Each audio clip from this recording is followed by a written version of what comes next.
She came out of the water thinking she was alone, but froze when she saw the cowboy watching the water was warm, glowing softly around Dr. Myra Cade as she swam toward the quiet shore. Tiny blue lights floated in the waves like fallen stars, brushing against her hands and arms as she moved. This ocean world always felt alive, even when it was silent. The sky above her held two pale moons, one silver and one gold, casting long shadows across the dark sand. Myra stepped out of the water slowly, her boots sinking into the soft shore. She took a deep breath and let the calm of the place settle in her chest. The research team had set up camp far inland, leaving this stretch of coast empty. She liked coming here alone. It gave her time to think, to listen to the wind and the distant calls of strange birds that never showed themselves. She reached up and pushed her wet hair back, her eyes scanning the horizon out of habit. At first she saw nothing but dunes and the faint shimmer of alien plants glowing in the night. The world felt peaceful, untouched. Then she froze. A figure stood on top of a dune not far away, tall, still, watching her. Her heart beat faster as her mind raced through every logical answer. Maybe it was one of the crew, though no one dressed like that. The figure wore a wide-brimmed hat and a long coat that moved slightly in the breeze. The style felt old, like something from a storybook or a movie from Earth's past. Myra lifted her wrist and checked her scanner. It showed no life signs in that direction. She frowned and looked again. The figure was still there. "Hello," she called out, her voice sounding small in the wide open space. The figure did not answer. She took a slow step forward. The sand crunched under her boot. When she looked up again, the figure seemed closer, not by much, but enough for her to notice. Her breath caught in her throat. "This isn't funny," she said, trying to sound brave. The figure finally moved. He raised one hand, slow and calm, like someone trying not to scare a wild animal. "Didn't mean to startle you," a voice said. It was warm, steady, and carried easily across the sand. Myra stopped walking. "Who are you?" she asked. The man stepped down from the dune. As he came closer, she could see his face clearly. He looked human with light skin, gentle eyes, and a short beard. But something about him felt different, not wrong, just out of place. "Name's Elias Ward," he said. "I look after this stretch of shore." Myra blinked. "Look after it?" "Yeah," he replied, glancing back at the ocean. "Someone should." She checked her scanner again, this time aiming it directly at him. Still nothing. No heartbeat. No body heat. The device acted like he wasn't there at all. Her hand trembled slightly. "You're not in any of our records," she said carefully. "We've mapped this whole area." Elias smiled. It wasn't a sharp or strange smile. It was kind, almost sad. "That doesn't surprise me." Myra took another step closer, her curiosity starting to fight her fear. "Then what are you?" He tipped his hat back a little, looking up at the twin moons. "That's a good question. I was hoping you might help me answer it." The wind picked up, carrying the soft sound of waves behind them. The glowing plants along the dunes pulsed gently, like they were breathing. Myra crossed her arms, trying to ground herself. "You said you're a caretaker. What does that mean?" "It means I watch," Elias said. "I listen, I learn." "From who?" "From you," he replied. Myra stared at him. "You don't even know me." "I know more than you think," he said, not in a threatening way, but in a thoughtful one. "I know humans came here looking for knowledge. I know you brought your stories, your songs, your memories. They're all floating in the air, riding your signals and your machines." She felt a chill that had nothing to do with the night breeze. "You can hear our transmissions." "I don't hear them," Elias said. "I feel them." Myra glanced at the small research tower in the distance, its lights blinking softly. "You're saying this planet can feel us?" Elias nodded. "This world is very good at listening." She shook her head. "That's not possible." "Maybe not back home," he said, "but here things work a little differently." They stood in silence for a moment. The ocean glowed behind Myra and the dunes stretched out behind Elias. It felt like two worlds meeting in one quiet space. "Why do you look like that?" she asked finally. "Like a cowboy from old Earth," Elias smiled again. "Because that's how you imagined me." "I didn't imagine you," Myra said quickly. "Not you alone," he replied. "All of you. Your stories talk about explorers, wanderers, people who stand at the edge of the unknown." The planet listened. It tried to understand what you value. "And it made you?" she asked. "Yes," Myra's thoughts spun. "So you're not human." "Not in the way you are," Elias said. "But I'm not just the planet either." She took a careful step closer, close enough now to see the fine lines around his eyes, the way the sand didn't quite leave marks on his boots. "What do you want from me?" she asked. I want you to tell me more, he said. About why you came here, about what humans hope to find among the stars. Myra hesitated. She thought about Earth, about the crowded cities and wide blue skies, about the people who had waved goodbye as the ships left orbit, carrying dreams and fears into the dark. We're looking for a place to belong, she said softly, somewhere we can grow without hurting what's already there. Elias listened closely, like every word mattered. This world is deciding something, he said after a moment. Deciding what? Whether it wants to grow with you, he replied. Myra swallowed. And you're the one who decides. In a way, Elias said, I'm what it made to understand you better. The idea settled heavy in her chest. That's a big responsibility. I know, he said. That's why I'm glad it was you I met tonight. She raised an eyebrow. Why me? Because you didn't run, Elias said. You didn't reach for a weapon, you asked questions. Myra let out a small breath she didn't realize she had been holding. I'm a scientist, that's what we do. Elias chuckled softly. Then maybe this world and your people have more in common than either of you know. The wind shifted again, and for a moment Myra thought she heard voices in it. Laughter, music, echoes of things that felt like home. She looked back at the ocean, then at Elias. If this planet is listening, what happens next? That depends on what it hears, he said. Myra stood there under the light of 2 moons on a shore that no human had stood on before her. She felt small, but also part of something much bigger than herself. Then I guess I should start talking, she said. Elias smiled, and this time it felt different, warmer, more real. I'll be here, he said. I always am. Behind them, the ocean lights glowed a little brighter, like the world itself was leaning in, eager to listen. Myra walked along the shore, water still clinging to her boots and clothes. The soft glow of the ocean stretched beside her, casting strange shadows on the dunes, while the twin moons reflected in the ripples like a pair of eyes watching her. Elias followed, his steps quiet, precise, yet steady. It was as if he had always belonged here, even though everything about him contradicted the laws of this world. I don't understand, Myra said, her voice barely above the whisper of the waves. You said the planet created you, but how? How can a place make a person? Elias looked up at the moons, tilting his hat slightly. It doesn't make in the way humans think. It listens, it learns, it remembers, and when it understands enough, it can form something from all the pieces it knows. Myra frowned, shaking her head. Pieces of what? Knowledge. Sounds, images, that can't become a person. Not a person exactly, Elias said, but close enough. It learned what humans care about, what they imagine, and it built me using that. I am a reflection of your stories, your memories, your hopes. Myra's mind reeled. So you're like a dream or a hologram? Elias shook his head slowly. A dream can disappear. A hologram fades when the projector turns off. I persist, because the planet wants me to, and in its own way it is alive. It chooses to keep me here just as I choose to stay with you. The words chilled her and warmed her at the same time. Here was a being who wasn't fully alive in the human sense, yet seemed more conscious than many humans she had met. She tried to imagine what that meant. If the planet could do this once, could it do it again? Could it understand all of humanity the same way? Why me? She asked suddenly. Why am I the one it shows this to? Elias stopped walking, turning to face her fully. His eyes reflected the moons, sharp and steady. Because you are curious, you ask questions, you seek understanding rather than answers, and humans who seek knowledge without wanting to dominate, they leave the strongest mark on this world. You are that kind of human. Myra felt her chest tighten. She didn't feel special. She was just a scientist, trying to map the unknown, catalog plants and creatures, and understand the strange ocean currents. But hearing him say it made her feel, seen, in a way no scanner or report could ever measure. Do you feel human? She asked, her voice almost shy. I feel what I was made to feel, Elias said. And sometimes it is close to human, but I also feel the world itself, the wind, the tides, the songs you brought from your home planets. They speak to me in a way no human ever could. Myra swallowed. She could see that. The ocean, the dunes, even the glowing plants, they seemed to pulse with a life that was connected to him, as if the planet itself breathed through him. What will happen to you? She asked. If we leave, if humans stop coming here, Elias' gaze dropped to the sand. I don't know, perhaps I will fade, perhaps the planet will hold me until someone else arrives, or perhaps I will continue alone until this world forgets me completely. Myra took a step closer.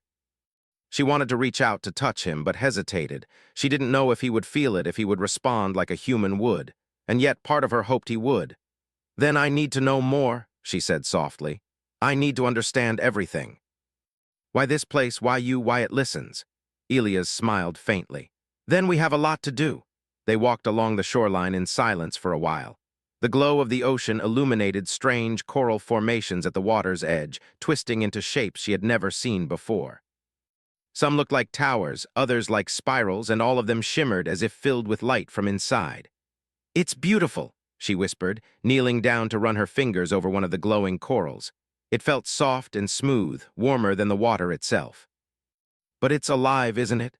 "Yes," Elias said simply. "The ocean, the land, the plants, the air, everything is alive here, and all of it listens." Myra stood up slowly, brushing sand from her knees. "Listens, but for what?" "To learn," Elias replied. "To understand humans. To see if we are worth bringing into its world fully. It doesn't judge us the way humans judge each other. It watches us the way a parent watches a child. It learns from what we create, from what we love, from what we care for." She felt a mixture of awe and fear. The thought that this planet was alive enough to judge humanity was overwhelming. "And if we fail?" she asked. "If it decides we are not worth it?" Elias shook his head. "It doesn't fail or succeed, it just adapts, but right now it is curious. That is all that matters. Curiosity can take a species far further than power ever could." Myra took a deep breath, letting the weight of his words settle in. She thought of Earth, of all the wars and struggles, of how humans often destroyed what they touched. Could they really show a planet that they were capable of wonder, care, and understanding? "I think we have to show it our best," she said quietly. Elias nodded. "And that begins with you." They continued along the shore, reaching a narrow channel where the ocean lapped over smooth rocks. The water reflected the moons like two mirrors, and the sand glimmered with tiny shards of bioluminescent minerals. Myra knelt, scooping some into her hands, letting the glow spill between her fingers. "The planet responds to attention," Elias said, crouching beside her.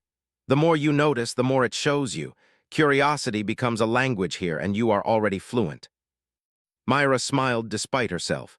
"So noticing is talking?" "Exactly."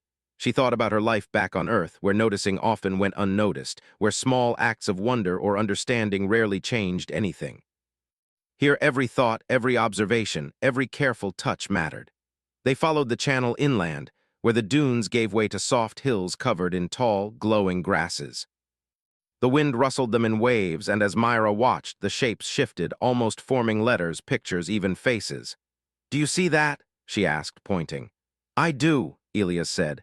"It is responding. It always does when someone cares enough to pay attention." Humans are rare in that way. Myra reached out to touch the grass. It felt cool and smooth, almost like silk. When her fingers brushed it, the shapes in the wind seemed to move more deliberately, forming a spiral that reminded her of a galaxy. "Why a galaxy?" she asked.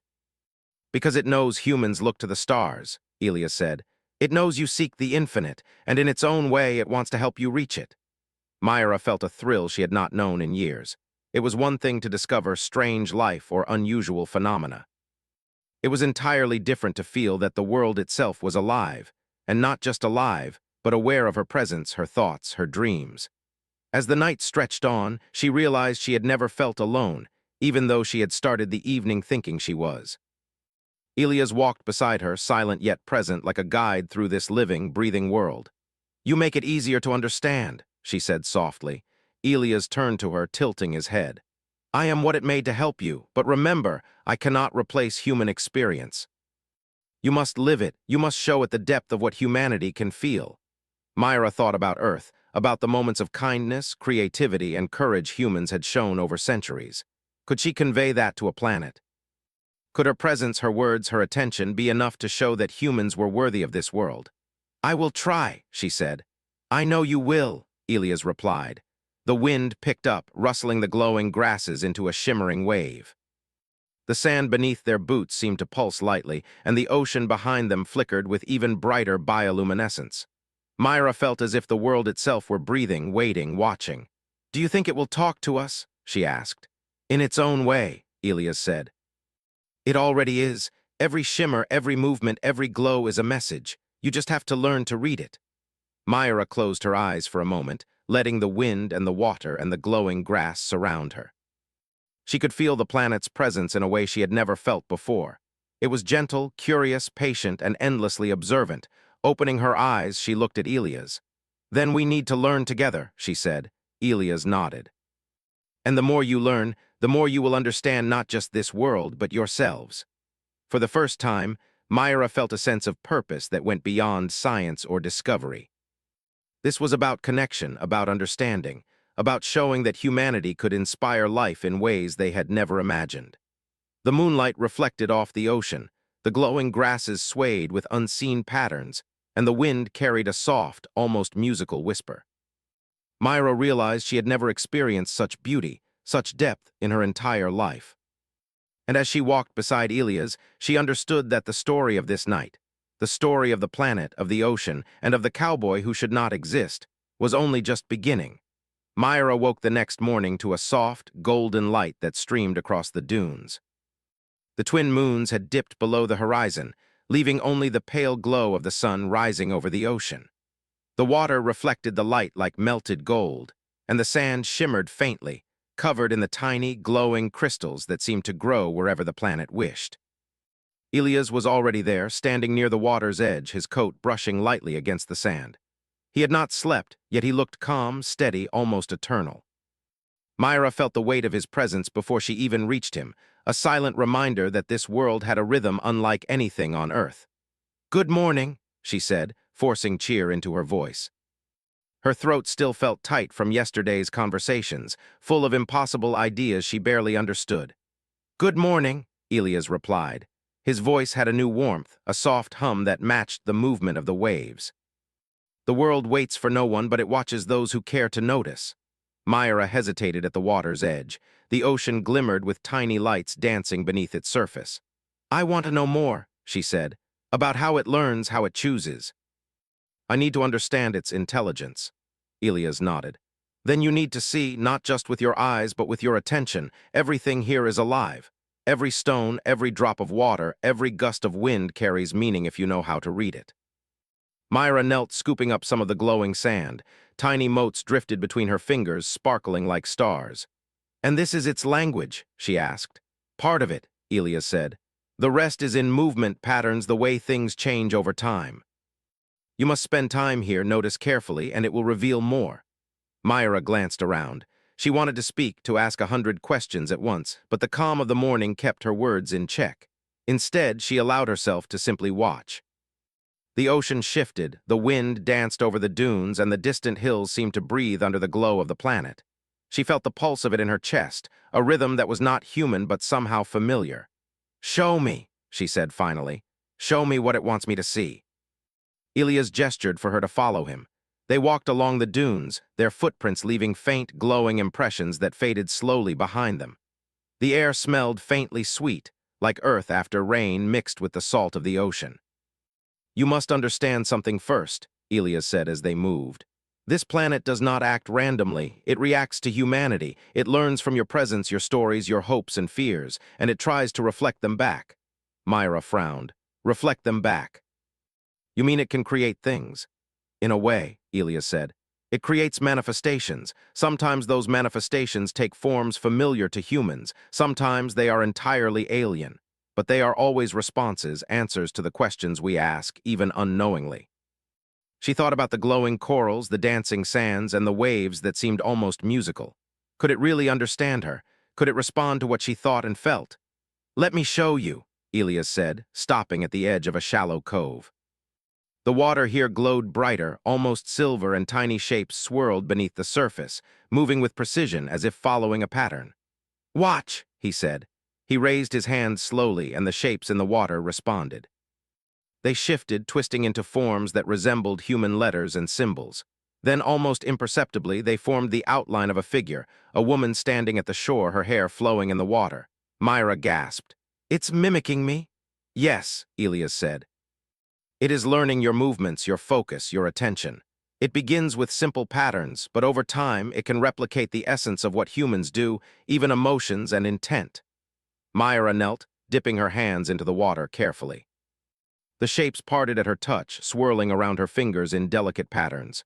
"This is alive," she whispered, "but it's different from anything I've studied." "It is alive," Elias said, "but alive in its own way. It does not eat, it does not sleep. It only observes, learns, and responds. Humans are the first species it has met with imagination strong enough to shape it. Myra stood and looked at him, a question in her eyes. So it created you for the same reason? Yes, Elias said simply. It wanted to understand humans more fully.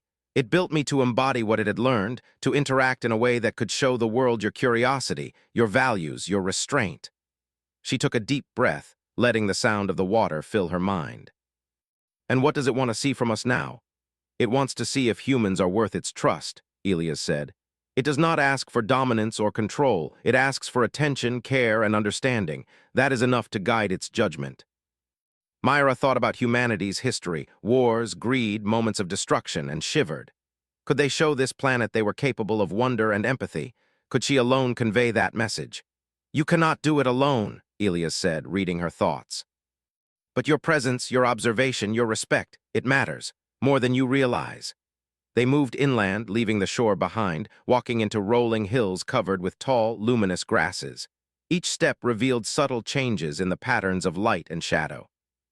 The wind moved through the grasses in waves, creating shapes that were almost like messages if one looked long enough. See, Elias said, even the wind responds to curiosity. When you pay attention, it shows itself differently. Your mind teaches it how to reflect the world back to you. Myra knelt to touch the grass. It felt soft, almost like silk. The shapes in the wind twisted and shimmered under her fingertips, forming spirals that reminded her of galaxies. She could feel something ancient and patient, something far beyond human comprehension. It's showing me the universe, she whispered, not in maps or charts, but feelings, patterns, ideas. Yes, Elias said, it does not communicate in words, it communicates in essence. That is why human imagination matters so much. The more you imagine, the more it can respond. Myra stood slowly, letting the wind brush against her face. And the more it responds, the more we can understand each other, Elias nodded. Exactly, it learns and in turn you learn. A cycle of understanding that grows stronger with every careful observation.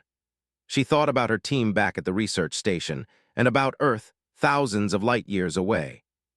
This world, alive and intelligent in a way she could barely grasp, could teach humans more about themselves than any lecture or experiment. It reflected humanity back at them, showing their strengths, their weaknesses, their capacity for care. Why does it choose to show me this? She asked again. Elias smiled. Because you noticed, you asked questions without demanding answers, you observed without trying to control. That is rare, that is human at its best. Myra felt a sense of purpose she had never known. She had dedicated her life to discovery, but never had she felt that her presence alone could make a difference, that observing and learning could change the way a world responded to humanity. The wind shifted suddenly, carrying a soft, almost musical hum. The shapes in the grass rippled in response, forming what looked like a bridge of light leading toward a distant hill. Follow it, Elias said. It wants to show you something new. Myra felt excitement and apprehension. She had no idea what awaited her, but she trusted Elias. She stepped forward, feeling the soft glow of the grass beneath her boots. Each step seemed to pulse with life, and she realized the world itself was aware of her movement. As she climbed the hill, she noticed faint shapes forming in the distant air, patterns that resembled constellations. They shifted slowly, as if tracing stories across the sky.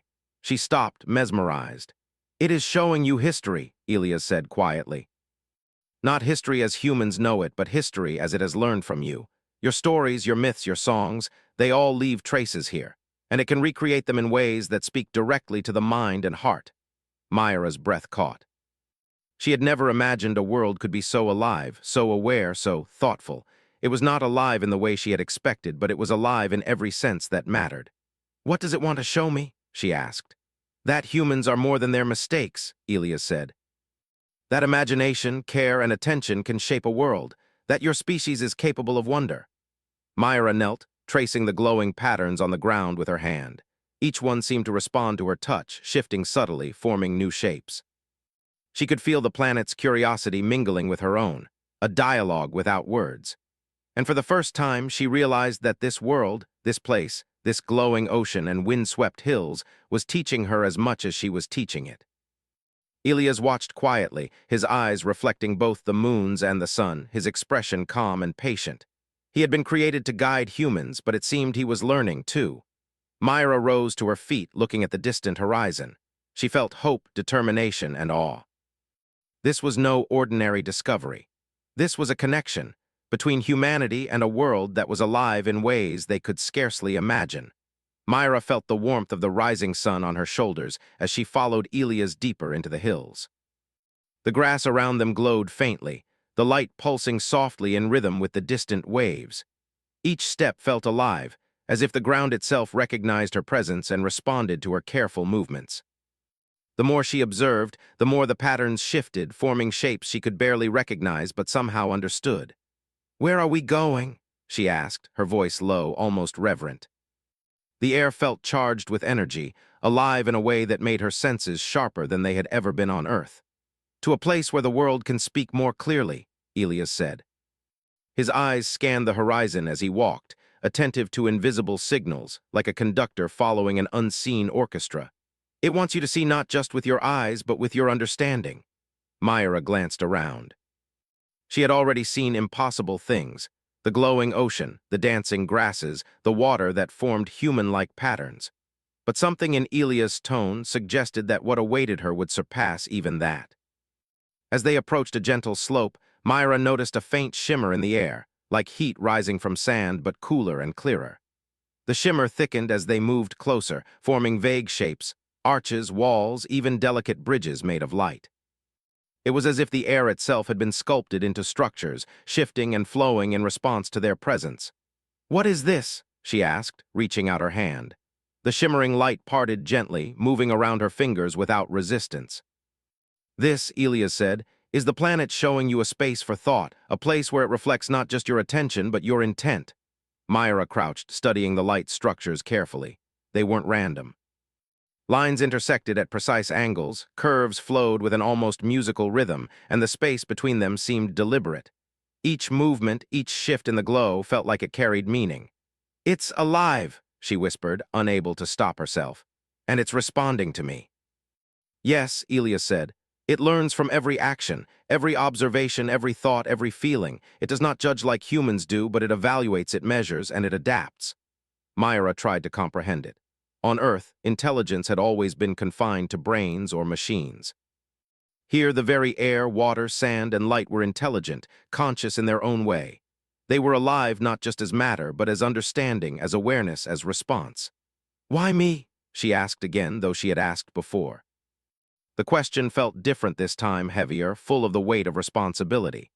"Because you care," Elias said simply. "Because your curiosity is genuine, because you observe without seeking control. That is rare, that is human at its best." Myra let out a slow breath, letting the warmth of the sun and the glow of the structures fill her mind. "Then I need to show it who we are," she said softly. "All of humanity, that we are capable of wonder, of care, of imagination."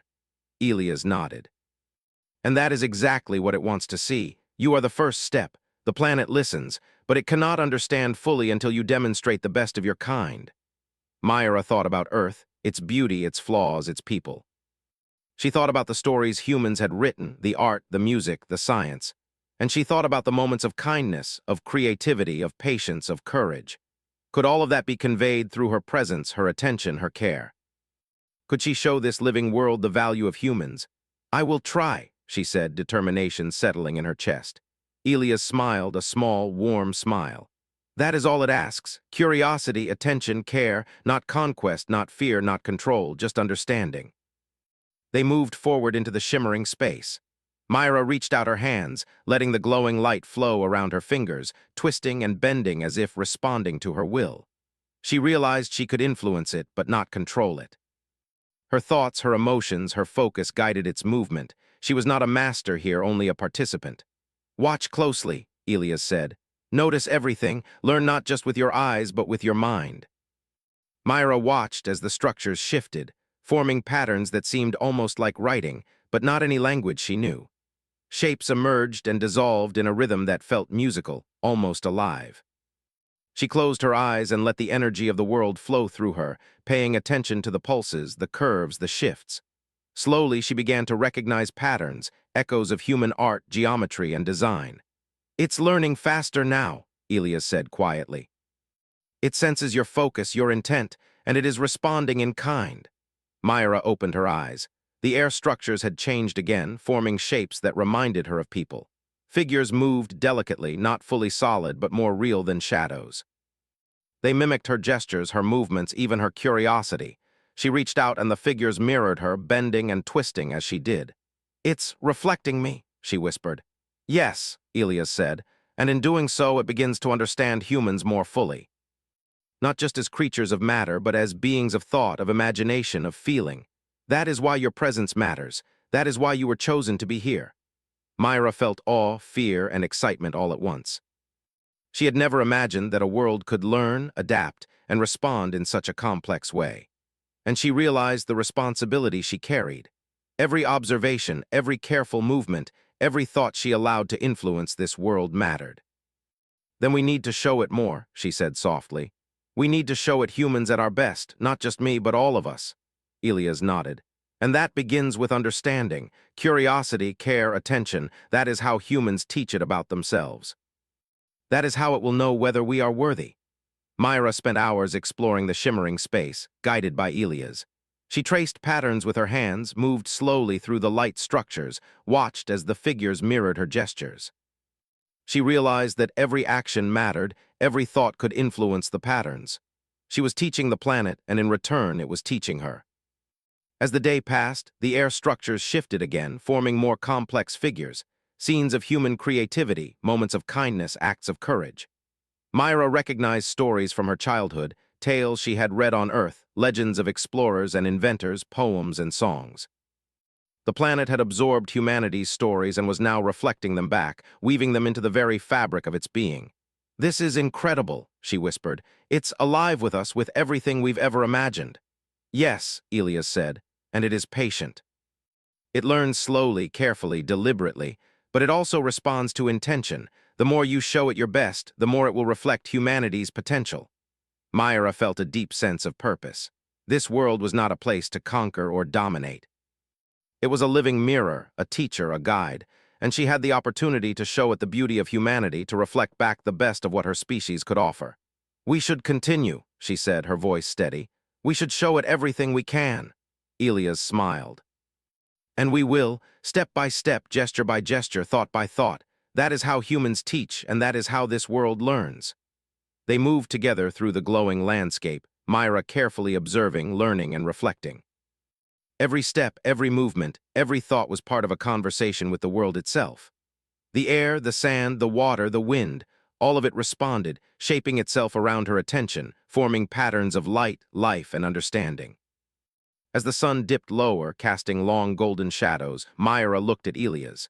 "Do you think it understands yet?" "It understands more than you realize," he said, "and it will continue to understand as long as humans care enough to show it who they are." Myra nodded, feeling the weight and the wonder of her role. She was not here to conquer or control. She was here to reflect, to teach, to show the world the best of humanity. And in doing so, she discovered something profound. The true power of humans was not in their strength or weapons, but in their imagination, their curiosity, and their ability to care. The twin moons began to rise again, casting pale light over the hills and the shimmering structures. The air around them pulsed softly, as if breathing in rhythm with their own movements. Myra felt connected to everything, the land, the water, the light, and Elias. She felt a sense of awe and humility, understanding that she was part of something far greater than herself. And as she stood there, watching the world respond to her presence, she realized that the journey was only beginning. Humanity had a chance to show its worth, to teach, to inspire, and to be remembered, not through conquest, but through curiosity, care, and understanding. Elias placed a hand on her shoulder. "The next step is yours," he said softly. "Show it what humans can offer. Show it hope, creativity, and kindness. That is the path forward." Myra took a deep breath, feeling the pulse of the planet in her chest. She was ready. And as the night settled over the glowing hills, she began to teach, not with words, but with her attention, her care, and her imagination.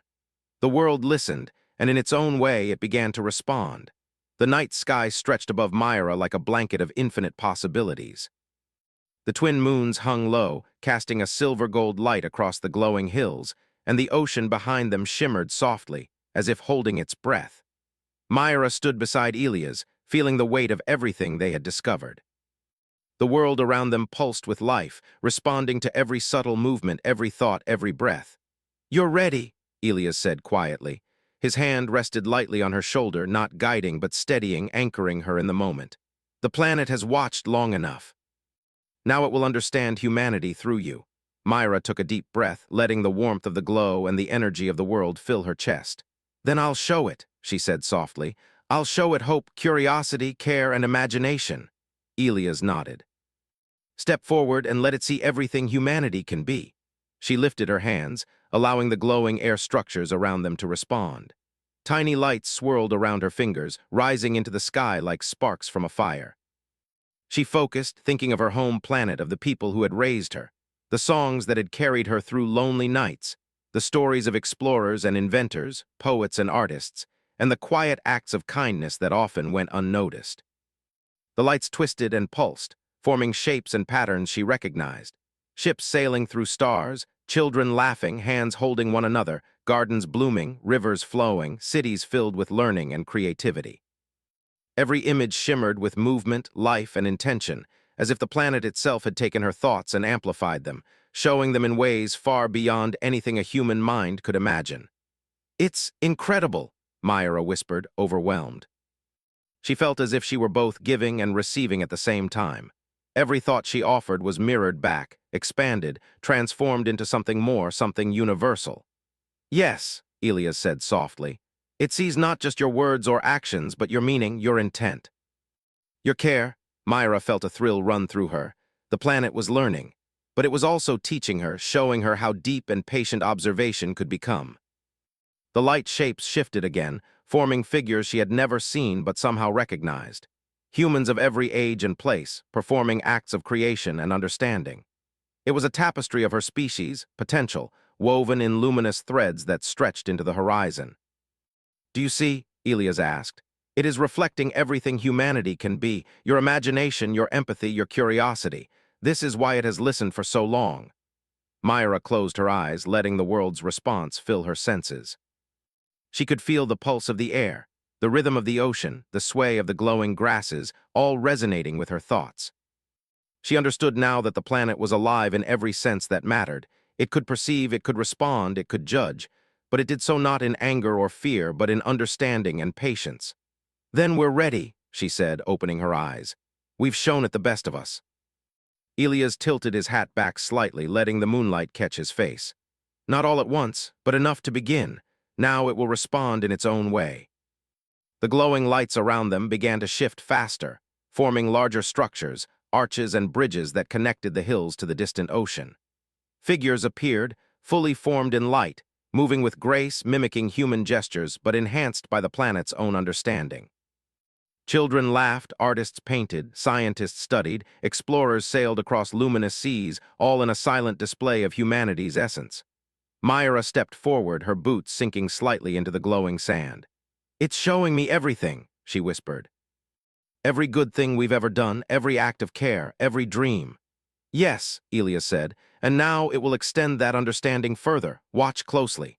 She looked as the light structures began to stretch into the sky, rising like bridges of pure energy. They extended far into the distance, connecting the hills, the ocean, and the far horizons. The air shimmered with patterns that resembled constellations, but not in any order humans knew. They were stories, songs, and ideas translated into light. Myra realized that the planet was creating a signal, a message not of words or warnings, but of humanity's imagination, kindness, and curiosity. "It's sending our story," she said, awe in her voice, "out into space." "Yes," Elias said. "It is inviting other worlds to see humanity, not as conquerors, not as threats, but as a species capable of wonder, understanding, and care. You've helped it understand that." Myra felt a surge of pride and humility at the same time. This was beyond exploration or science. It was a legacy, a message written in light and energy that could reach civilizations she would never meet. It was the proof that humanity's value lay not in weapons or power, but in creativity, curiosity, and empathy. The light figures moved toward her, forming patterns that mirrored her own gestures. When she raised her hands, they rose too. When she turned, they followed. It was as if the planet had created companions from her imagination, beings who reflected the very best of humanity's intent. "This is beautiful," Myra whispered, tears welling in her eyes. She had never expected to feel such connection, such understanding from a world she had once thought empty and alien. Elias placed a hand on her shoulder. "This is what it wanted to see. You showed it your species at its best, and it will remember." Myra stepped forward, feeling the energy pulse around her. She closed her eyes, imagining the people of Earth, their kindness, their art, their discoveries, their laughter, their hope. The planet absorbed each thought, twisting and expanding them into new forms of light. It was a dialogue without words, a conversation of care and imagination. Hours passed, or perhaps minutes. Time seemed irrelevant. Myra could no longer tell the difference between herself and the world. She felt as if she were part of the planet and it part of her. Every gesture, every thought, every feeling mattered. The glowing hills, the dancing ocean, and the shimmering air formed a symphony of understanding, bridging the gap between humanity and this living world. Finally, the lights began to settle. The air shimmered gently, the glowing hills pulsed softly, and the ocean reflected the twin moons once more. Myra looked around, realizing that the world had fully responded. It had absorbed humanity's story and reflected it back, a living testament to what her species could be. Elias turned to her, eyes bright. "It understands now," he said. "It knows the best of humanity, and in knowing it will carry that forward." Myra smiled, feeling a weight lift from her shoulders. She had worried about failure, about being alone in her role, about whether humanity could be worthy. Now she knew. The planet had listened, learned, and understood. It would spread that understanding, a living message, into the stars. "What happens next?" she asked. "It will continue to watch, to learn, to reflect," Elias said. "And humanity will continue to grow, to dream, to imagine. Your story has been shared, and it will inspire others, both here and far beyond." Myra looked up at the sky, at the twin moons, at the distant glimmers on the horizon. She felt hope swell in her chest, a deep sense of connection to a universe that had seemed so vast and lonely before. "This is the best gift we could give," she said softly. "Not power. Not control, just understanding, care, and imagination." Elias smiled. "That is humanity at its finest, and now the universe will know it." The glowing structures began to fade slowly, leaving behind the soft shimmer of the hills, the gentle glow of the ocean, and the faint light in the air that still pulsed with awareness. Myra felt a sense of calm settle over her. She had been part of something greater than herself, something that would last far beyond her time here. The twin moons rose higher, and the stars reflected in the shimmering ocean. Myra took a deep breath, feeling the connection between herself, Elias, and the living world around her. It was a moment of pure understanding, a moment where human imagination and care had touched the universe in a way that words could never capture. Elias stepped beside her. "You have done well," he said. "The planet remembers, and so do I." Myra nodded, feeling a deep gratitude. She had come here thinking she was alone, that this world was silent and empty. But now she knew the truth. The planet had been listening all along, learning from every thought, every story, every human memory that had arrived on its shores. And in the end, it had shown her the most important lesson of all. Humanity's greatest power was not strength, not weapons, not domination, but imagination, empathy, and the ability to care. The wind rustled through the glowing grasses, the ocean sparkled softly, and the night stretched endlessly above them. Myra realized that this was only the beginning. Humanity's story was now written into the living world, a message of hope, wonder, and curiosity that would travel far and inspire wherever it went. And as she stood beside Elias, watching the light of the twin moons shimmer across the ocean, Myra felt a certainty she had never known. Humanity had found its place, not through conquest or fear, but through understanding, imagination, and care. The stars reflected in her eyes, and she smiled. The journey had begun, and the universe was listening.